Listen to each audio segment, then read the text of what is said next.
Hi again, this is Dr. Jack with another Music Theory Minute. Today we're going to talk about intervals. This is our third discussion of intervals. Remember last time we said that any kind of G up to any kind of C is going to be a fourth because it includes four letter names, G, A, B, C.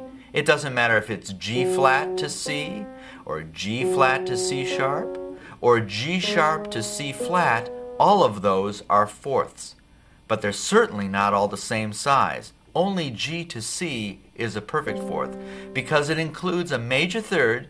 G to A is a whole step, A to B is a whole step, that's a major third, plus a half step. And it's spelled GC, a fourth. Therefore, it's a perfect fourth. The other ones are alterations of that fourth. If you don't have a perfect fourth, but it's still spelled some kind of G and some kind of C, then it's either augmented, G to C sharp, augmented fourth, or diminished, G to C flat. You could also have an augmented fourth that works this way, G flat to C, or a doubly augmented fourth, G flat to C sharp. See, it's still some kind of G to some kind of C, therefore it has to be some kind of fourth.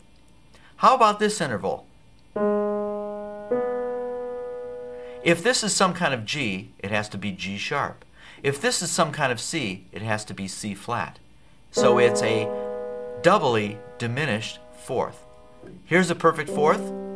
One half step too small would be a diminished fourth, and a half step even smaller would be a doubly diminished fourth.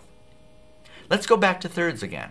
Here's a major third. Why is it a major third? Because it has two whole steps, G to A and A to B. How do we know they're whole steps? Because between G and A there's a note, and between A and B there's a note. So this is said to be a major third. If I take the major third and I add an accidental and raise the lowest note by a half step, calling it G sharp, it makes it a minor third, a smaller third. Same thing here. If I take the major third G to B, I take the B and I lower it by a half step, it makes the third a smaller third, and it's called a minor third. Major third, minor third, minor third. Same thing with seconds. From G to A is a major second because there's a note between. But if we called this G to A flat, it would be a minor second. It's still some kind of second because you have some kind of G going to some kind of A. How about G sharp to A? Still a minor second. How about G to A sharp?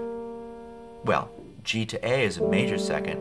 This is a second that's too big, so it becomes an augmented second. This is an augmented second if we spell this note A sharp. If we spell the note B flat, it's going to be a minor third. And that's our third discussion on intervals.